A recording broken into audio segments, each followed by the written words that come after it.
Everyone loves a little bit of nostalgia. Come on, whether it was buying your first mermaid pendant, realizing you could interact with the scenery in the Stardew Valley world, whether it was walking into your greenhouse for the first time once you completed that bundle in the community center, or whether it was getting that coveted blue mist photo with potpourri. Oh wait, that's actually nostalgia from a different game, but I think you know what I mean. We are going to talk about 5 moments that I experienced in Stardew Valley for the very first time that felt surreal, that I can still remember vividly to this day. Of course, nostalgia hits everybody a little bit differently, but I'm really intrigued to know, are you going to relate to these and have those strong feelings towards these scenarios like I did? Quick backstory, I was obsessed with Harvest Moon 64, so I already have a lot of nostalgia in this exact genre because I love that game so much. I might tell that story in a little bit more detail of how I actually got the game in another video,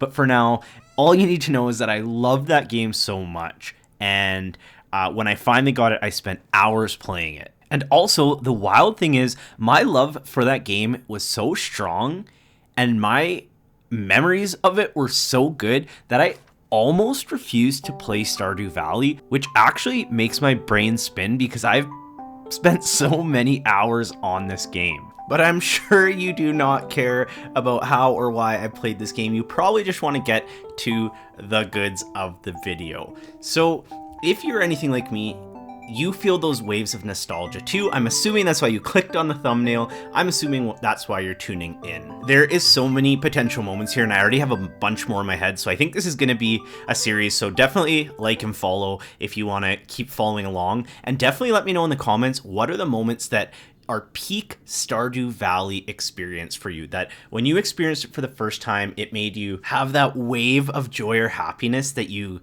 will always remember. And if you don't know what I mean, here is the number one, and it's right at the start of the game. So again, I'm going to reference Harvest Moon 64 a few times just in comparison, because this is why I get such a strong feeling of joy from Stardew Valley when I think back on it. So the very first moment I had of nostalgia, that when I start a new save file, I can't help but wish it was the very first time I was experiencing this again, is exploring the farm for the first time, especially the standard farm. I'm pretty sure most people do start with this one because it is called the standard farm. It's the default, your first playthrough, unless you are so adventurous. I'm pretty sure you do start with this farm. And just seeing how vast it is and how many things there are to clear, half the things you can't even clear yet because your tools don't work on them, it is this feeling of, oh my goodness, we are about to embark on a huge adventure. I remember it feeling like I was walking for miles before I got to the edge of the farm. And even now, I do feel like this farm is just so much bigger of the farm that you have in Harvest Moon 64. Of course, it's a very old game, but I remember clearing that feeling like this is going to be such a big task. I can't even really do anything else until I get this done. And that's kind of exactly how I felt playing Stardew Valley for the very first time and seeing the farm. You know, you quickly realize that you don't have to clear everything at once because you can't possibly afford everything that you need to fill up the farm, but it is just a really cool feeling to know that you have such a big landscape to work with. When I played for the first time, I still wasn't sold that I was going to like this game, and I think that having such a big, expansive farm with so much to clear automatically creates intrigue because it feels like the scope of the game is going to be very large. And I think that's really smart on Concerned Ape's part, but also I just feel like gamers that are familiar with this genre already, it gives that sense of, wow, this is going to be a farm life experience. And for new players, it could be a little bit intimidating, but overall, based on how many new people to the genre there is because of this game, it obviously was not a deterrent. Moving on to number 2, this is something that I wish I could rewatch for the first time, not knowing what is coming, and that is the Linus cutscene.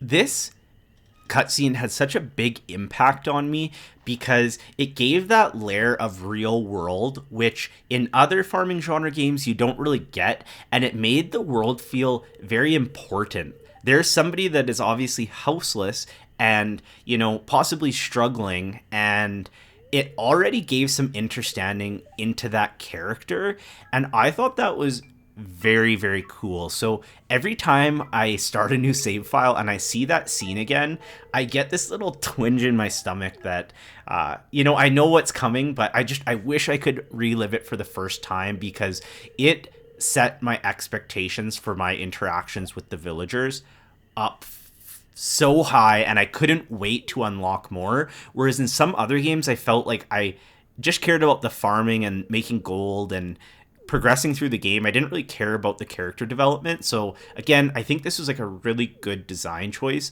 that made you want to learn more about the world, because it wasn't just a world where people were just there to sell you items and fall in love with you if you choose them. They all had their own storylines going on. Since we're already talking about storylines, the third moment that I wish I could relive, and I don't know why this one impacted me so much, and I get that really strong feeling whenever I redo it in another save file, but that is obtaining Robin's axe. So on a bigger note, some of these quests that are part of the main storyline, they all kind of help build the world, and I really love them. But this one in particular, it's the first quest where something appeared on the map that I realized the map was ever changing and could actually evolve.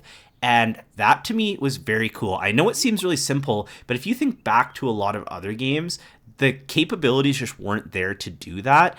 And even if there was, maybe the designers didn't think of it. But having the axe appear in this spot where I kind of forgot about the quest, honestly, but then I was going and exploring the world, and then I just found it, and I remember feeling so excited and being like, wow, I never thought to look here. Like, where else can I explore? And that's something that just makes me feel extremely nostalgic. Whenever I go into that bottom quadrant of Cindersap Forest, I always feel like, is there something here that's appearing? But I mean, I know better now. I'm not doing a quest, so there's not, but it just does give me that feeling of infinite exploring.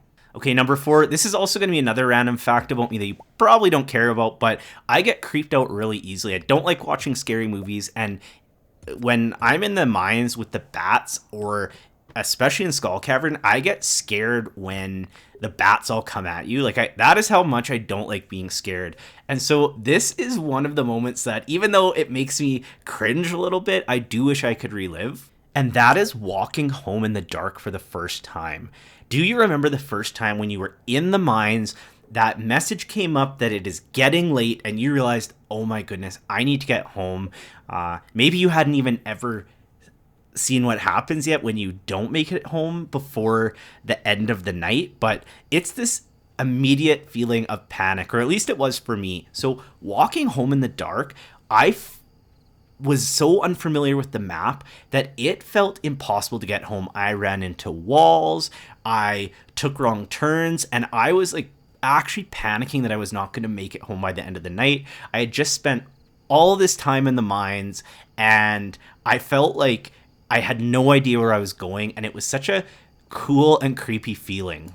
Now, quick side note, I'm not sure if this is because it was so long ago, or maybe they did change it to make it a little less dark, but as you can see in this footage, it doesn't look that dark, so I don't know if it was just me, or if they did actually lighten up the nighttime a little bit so that you weren't roaming around in the pitch dark, but either way, it is something that I wish I could relive, just for the confirmation of, was it actually that dark or not? Alright, this last one for this video anyways it's a couple different feelings put into one, but I think for me, I need to have a storyline in a game that I really care about. I'm not sure if you feel the same, but when I played this game and started to unlock the community center storyline, where you learn about Junimos, you meet the wizard, you start seeing what it's going to take to complete this community center, and then you kind of discover your other purpose in the game. it is something where I felt extremely excited for, and I knew that I was going to play this game until I completed the community center. That is what locked me into playing this game and seeing what was going to happen and what was going to progress. Also, when you start finishing the bundles, especially the very first bundle where it starts unlocking the other rooms and seeing what is all required, all of those items were so unfamiliar to me, and I had no idea how you would actually obtain any of them. It gave me a very overwhelming but also excited feeling, and that is something that I wish I could replicate, because I remember thinking, I have no idea how I'm going to complete this thing, but I just knew that it was going to develop the way it was going to develop and that I am going to complete it. And it was a very standout moment for me when I reflect back on Stardew Valley. So those are my first 5. Let me know in the comments again, what are your moments that you absolutely wish you could relive for the first time? And also, would you like this to be a series? I have so many more ideas now that I was making this one. A lot of them happen later in the game, so I kind of wanted to keep this one to the start of the game because I think everybody can relate to that. But I do have some more ideas, so if this is something that you are really intrigued about and want to see if I end up covering yours just naturally, let me know in the comments. I'll definitely do that because I love talking about nostalgia. Thanks for watching, and we'll see you soon.